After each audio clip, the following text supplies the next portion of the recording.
Hi అండి, ఎలా ఉన్నారు? Welcome to our channel. మేమంతా ఆడుకుంటూ, అరుచుకుంటూ, డైలాగ్స్ చెప్పుకుంటూ ఏం చేస్తున్నామంటే వినాయకుడికి కుడుములండి. ఇక్కడ మాకు దగ్గరలో వినాయకుడి గుడి ఉందనమాట.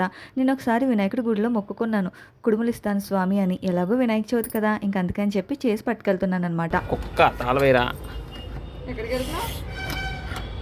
వెళ్తున్నావురా? బయటికి వినాయక చవితి కదా, అందుకని మేము బయటకి ఎక్కడికి వెళ్ళినా మా ఇంటి తాళం మా రేవంశే వేయాలి, ఇంకా వాడే తీయాలి. లేదంటే రచ్చ రచ్చ చేసేస్తాడనమాట. ఇంకా ఏడ్చేస్తాడు, కింద దొర్లేస్తాడు. ఇంకా అంతలా ఉంటుందని ఇంక వాడికే ఇచ్చేస్తామన్నమాట, కీస్ వేయరా అని. ఇంకా గుడికి వెళ్తున్నాం కదా, కొబ్బరికాయ తీసుకోకపోతే ఎలాగా? ఇంట్లో అయితే లేవు, అందుకని చెప్పి గుడి దగ్గర కొబ్బరికాయ తీసుకున్నాం అనమాట. పంతులు గారు అయితే గుడిలో లేరండి, బయట వాహన పూజలు చేస్తున్నారనమాట.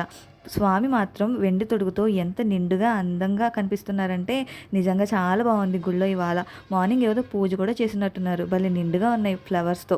ఇంకా స్వామికి దండం పెట్టేసుకొని మేము తీసుకెళ్ళిన ప్రసాదం అక్కడ పెట్టి అలా పక్కన కూర్చున్నామండి. అయినా పంతులు గారు చాలాసేపటికి రాలేదనమాట. ఇంకా వచ్చిన తర్వాత పూజ అయితే స్టార్ట్ చేసేసారు.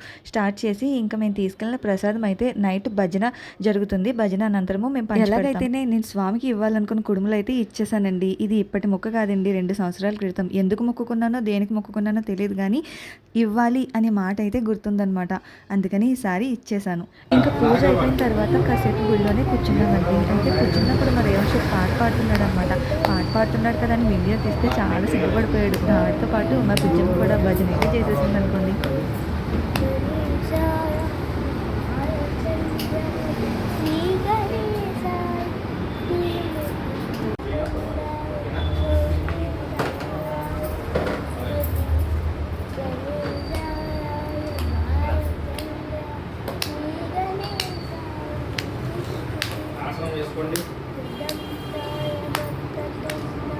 గట్టిగా పాడు.